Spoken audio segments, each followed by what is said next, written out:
Hello, it's Dawn Michelle from Boho Tarot, and today I wanted to share with you some of the books on my spiritual bookshelf, the books that I really dip in and out of for my full and dark moon practices. So I have a couple of different piles going on here and a couple off camera because we just don't have enough room for all the books. I thought we would start with the books that I use in my dark moon practice or for working with that sort of dark deity energy. So the first book that I actually want to mention is a tarot guidebook, and it is the book from the Dark Goddess Tarot, the new mass market edition.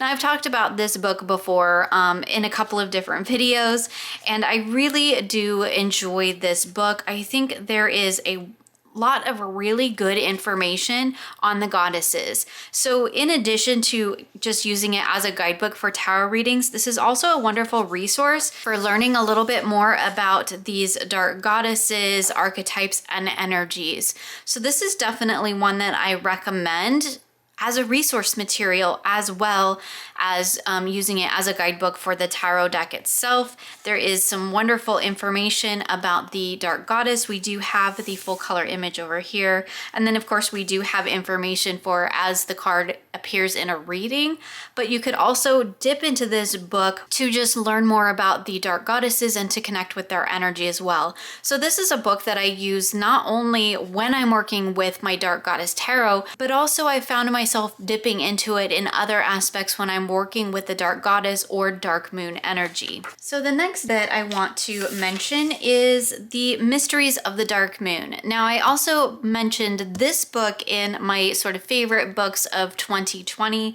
and this one is a fantastic read. It is chock full of information, and I have highlighted the crap out of this book.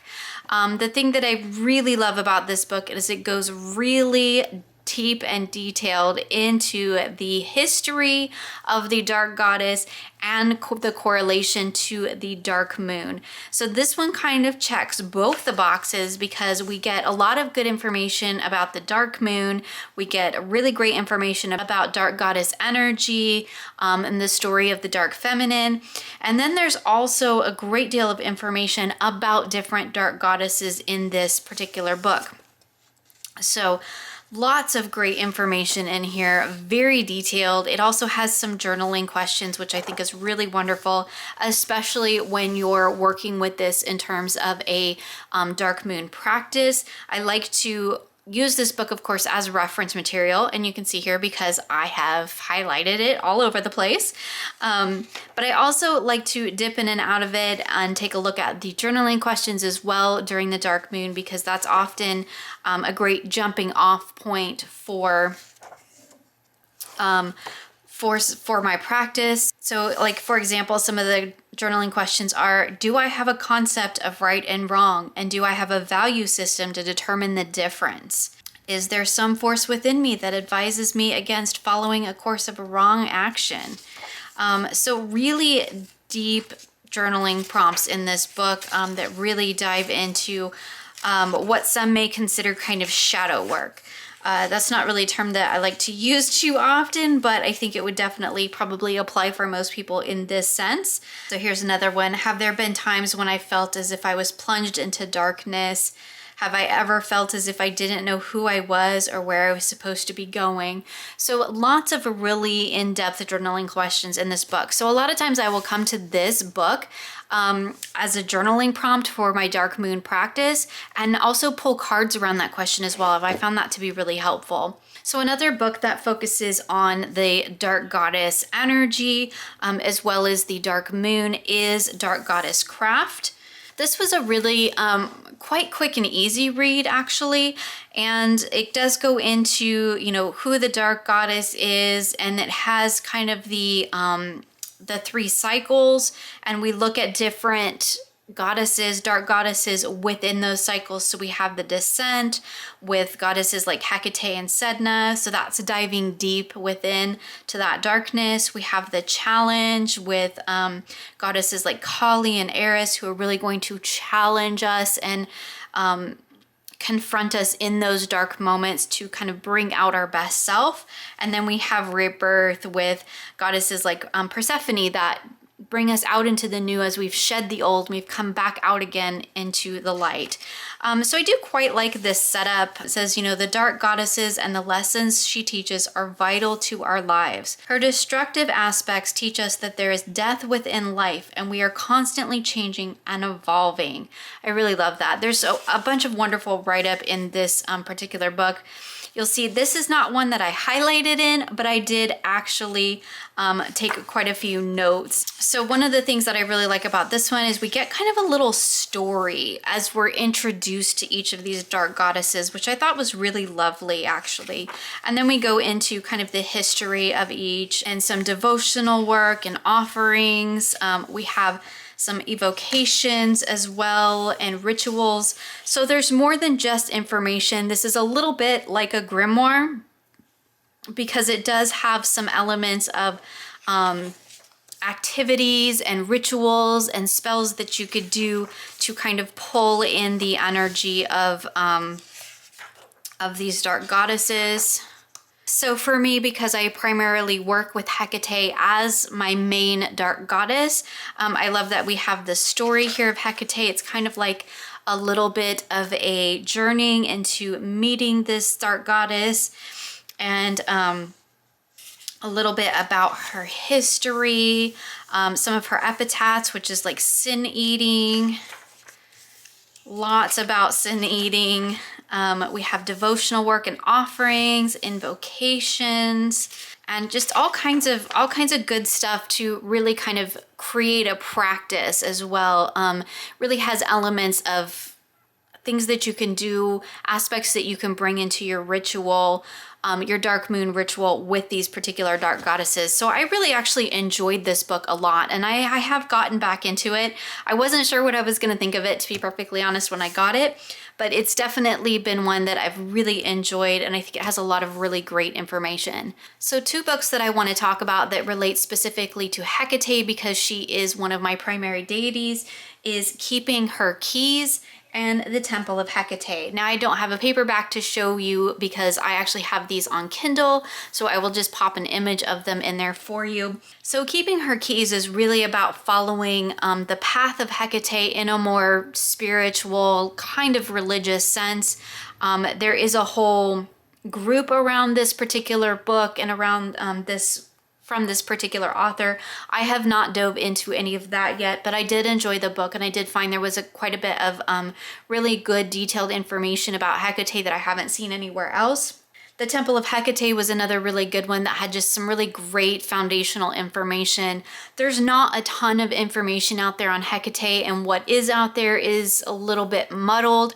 Nobody's really quite sure or doesn't quite agree on where she comes from and what she represents. So there's many different interpretations out there. I think read samples of just about every book on Hekate that I could find, and these 2 I definitely bought. I do have some others on my to be read list, but these are the ones that I've actually gone all the way through, finished, and have pulled relevant information out of them. So moving along, when it comes to my new moon and in particular my Mary work, there are a couple of books that I've found to be really helpful. The most helpful one, I think probably, or the most inspiring read, I think has been the Mysteries of Mary Tarot Deck Guidebook.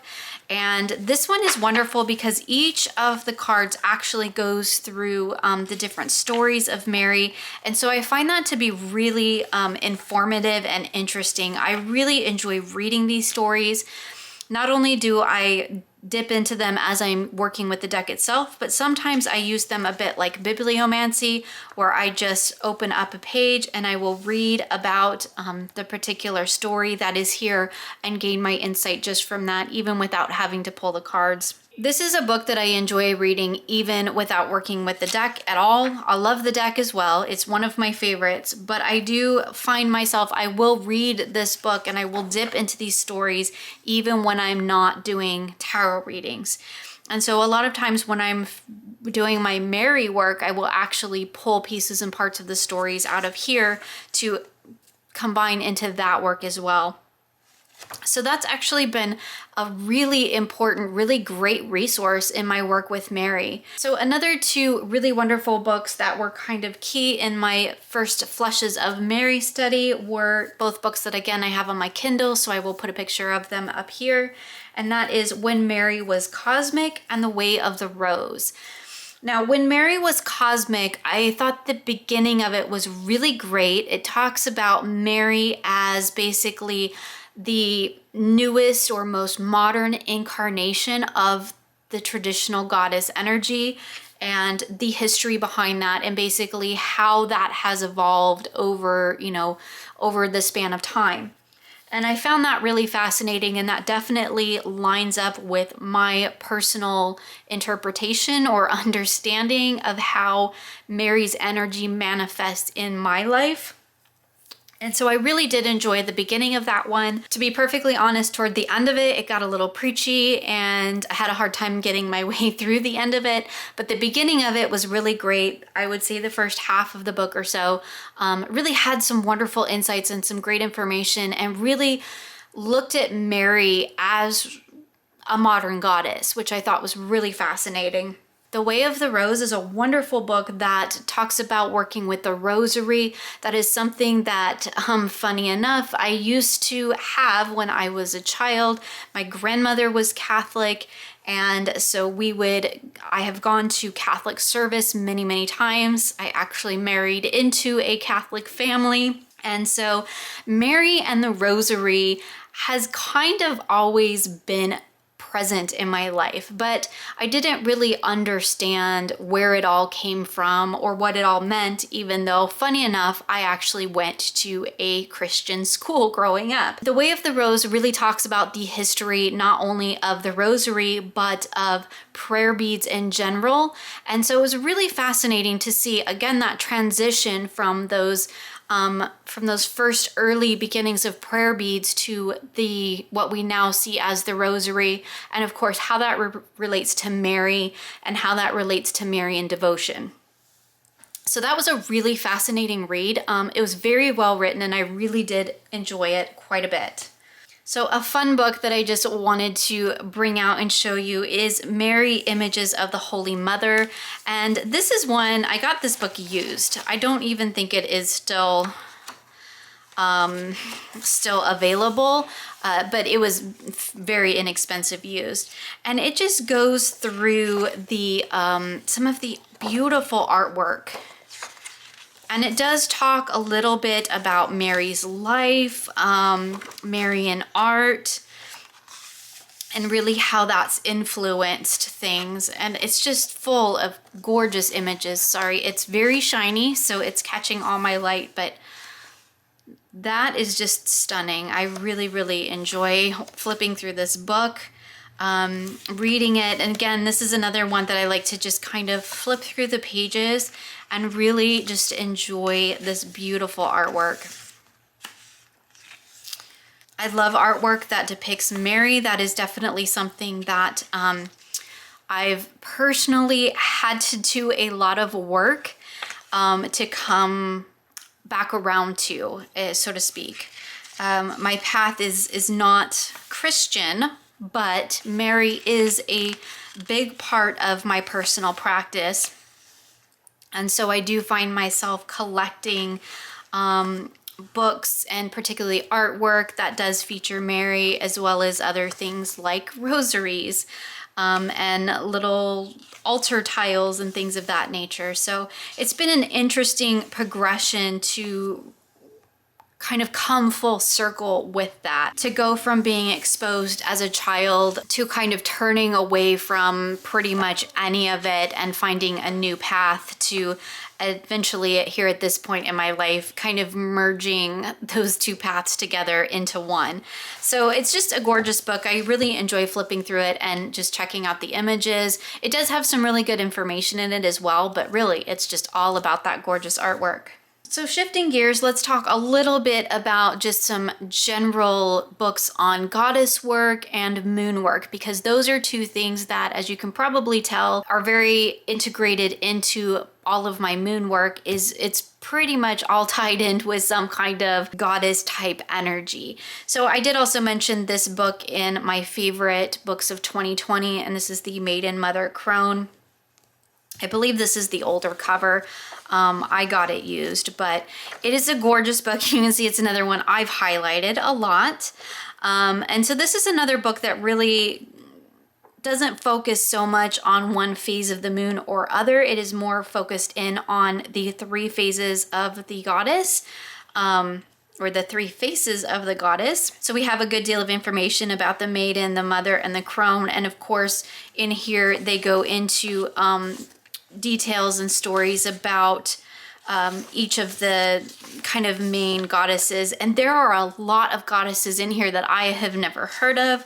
And so it was really interesting. As you can see, like I've highlighted just names so that I can kind of come back and look up more information about these goddesses and their, their aspects. And another thing that I thought was interesting was that a lot of the goddesses actually embody multiple aspects. And depending on whose story and where you are in history depends on what type of aspect they most embody. So I thought that was really interesting to see how it's changed, how it's developed, and how these certain goddesses have really changed and grown and developed right along with humanity.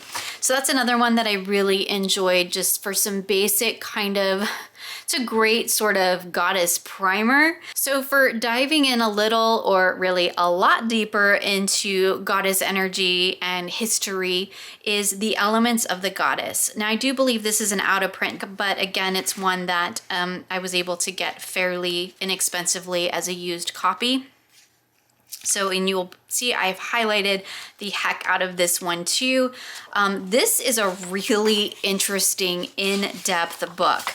I really enjoyed reading this one, and this is one that I intend to do a bit more work with at some point. I even purchased a deck of cards to modify in a sense and to create something to work specifically with this particular book. So in addition to actually talking about the different goddesses, this also talks about the Temple of Light.